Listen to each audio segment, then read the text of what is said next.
Neuroscience ও super memory বৈজ্ঞানিক যুক্তি। সাধারণত মানুষের মস্তিষ্ক কোনো তথ্য গ্রহণের পর তা দ্রুত ভুলে যেতে সম্ভাব্য, যাকে বিজ্ঞানীরা বলে থাকেন বিস্মৃতির রেখা বলেন। নাহমাদুহু ওয়া নুসাল্লি আলা রাসূলিহিল কারীম।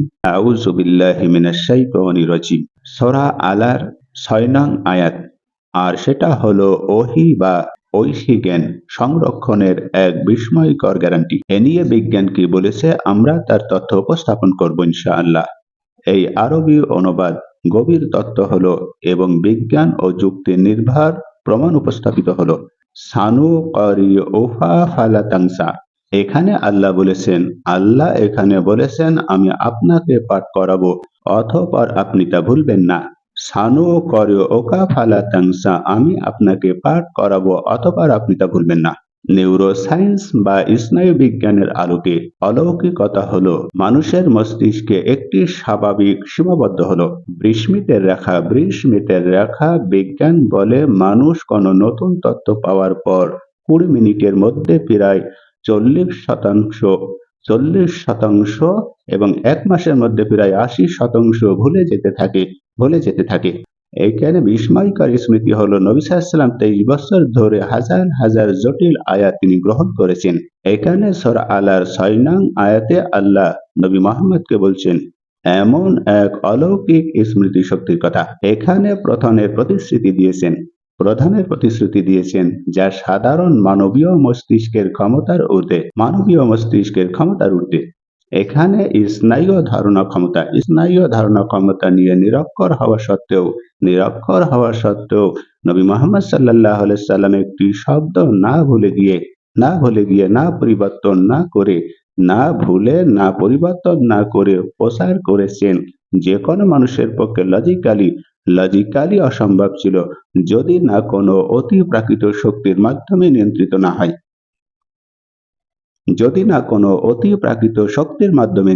না হয়। এখানে লজিক্যাল প্রমাণের বিশ্লেষণ কেন এটি নবী সাল্লাল্লাহু আলাইহি সাল্লামের রচনা নয়। সূরা আলার ৬ নম্বর আয়াত। এখানে ভুলে যাওয়ার আশঙ্কা বর্জন। যখন ওহী নাজিল হলো নবী মুহাম্মদ সাল্লাল্লাহু আলাইহি সাল্লামকে ভুলে যাওয়ার ভয়ে আয়াত দ্রুততা আবৃত করার চেষ্টা করতেন, তখন আল্লাহ এই আয়াত নাজিল করে নবী সাল্লাল্লাহু আলাইহি সাল্লামকে বললেন, আশ্বস্ত করলেন যদি তিনি এটি রচনা করতেন তবে নিজের ওপর এমন কোনো মানসিক চাপ বা ভয়ের সৃষ্টি হতো না যে ভুলে যাব, তাড়াতাড়ি পাঠ করি, এবং নিজেকে এমন গ্যারান্টি দেওয়ার প্রয়োজনও থাকতো না যে ঐতিহাসিক সত্যতা নিয়ে নবী সাল্লাল্লাহু আলাইহি সাল্লামের ওহী লেখকদের মাধ্যমে তা লিপিবদ্ধ করতেন এবং নিজেও তা মুখস্থ করতেন। আজ ১৪০০ বছর পরেও কোরআনের কোনো একটি আয়াত বা শব্দ কোনো পরিবর্তন হয়নি। এই দীর্ঘস্থায়ী নির্ভুল সংরক্ষণই প্রমাণ করে যে সূরা আলার এই ৬ নং আয়াতটি সত্য আল্লাহর বাণী, নবী মুহাম্মদের তৈরিকৃত বাণী নয়। আধুনিক গবেষণায় দেখা যায় সূরা আলা পাঠ করা স্বল্পমেয়াদী স্মৃতিশক্তি বৃদ্ধিতে সহায়ক হতে পারে।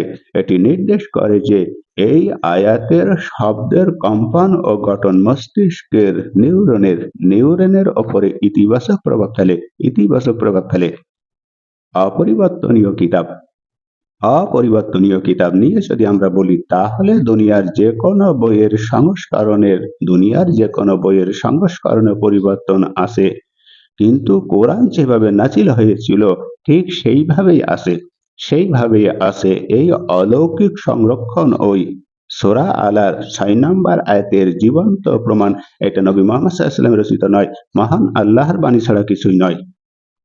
এই তত্ত্বগুলো থেকে স্পষ্ট করা যায় নবী মুহাম্মদ সাল্লাল্লাহু আলাইহি ওয়াসাল্লাম সূরা আলার এই ৬ নং আয়াতটি নিজে রচনা করেননি, বরং এটি একজন উচ্চতার সত্তার পক্ষ থেকে আসা বাণী, যা নবী সাল্লাল্লাহু আলাইহি ওয়াসাল্লামের মস্তিষ্কে, নবী সাল্লাল্লাহু আলাইহি ওয়াসাল্লামের হৃদয়ে অলৌকিকভাবে গেঁথে দেওয়া হয়েছিল, যা একবার শুনলে মুখস্থ হয়ে যেত। নিউরোসায়েন্স ও সুপার মেমোরির বৈজ্ঞানিক যুক্তি আমরা দেব। সাধারণত মানুষের মস্তিষ্ক কোনো তথ্য গ্রহণের পর তা দ্রুত ভুলে যেতে শুরু করে, যাকে বিজ্ঞানীরা বিস্মৃতির রেখা বলে। এখানে অপ্রাকৃত স্মৃতি সংরক্ষণের কথা বলবো। অপ্রাকৃত স্মৃতি সংরক্ষণ যা নবী মুহাম্মদ সাল্লাল্লাহু নিরক্ষর হওয়ার সত্ত্বেও দীর্ঘ 23 বছর ধরে কোরআনের হাজার হাজার আয়াতের একটি শব্দ বা একটি নোক্তাও ভুলে যাননি। আধুনিক নিউরোসায়েন্সের মতে দীর্ঘ সময় ধরে এত বিশাল তথ্য কোনো পরিবর্তন ছাড়াই মনে রাখা সাধারণ মানুষের পক্ষে প্রায় অসম্ভব, যদি না সেখানে কোনো বিশেষ কগনিটিভ ইন্টারভেনশন বা ঐশী শক্তি কাজ করে। এখানে শব্দের তরঙ্গ ওই মস্তিষ্কের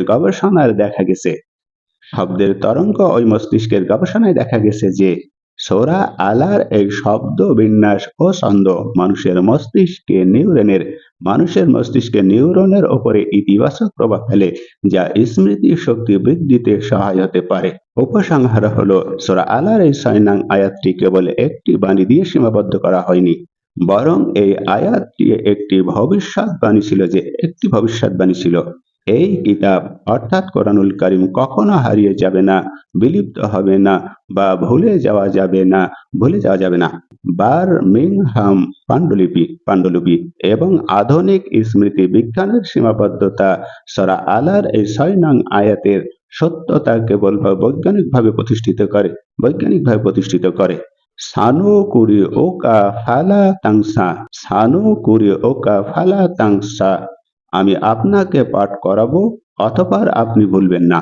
এখানে পরিষ্কার হলো, দার্শনিক স্বীকার করেছেন যে এটা মুহাম্মদের রচিত নয়, এটা কোরআনুল কারীমের আয়াত। আমরা মৌখিকভাবে নয়, বৈজ্ঞানিকভাবে প্রমাণ করেছি যে এটা মুহাম্মদ সাল্লাল্লাহু আলাইহি ওয়াসাল্লামের রচিত নয়, এটা আল্লাহর কালাম।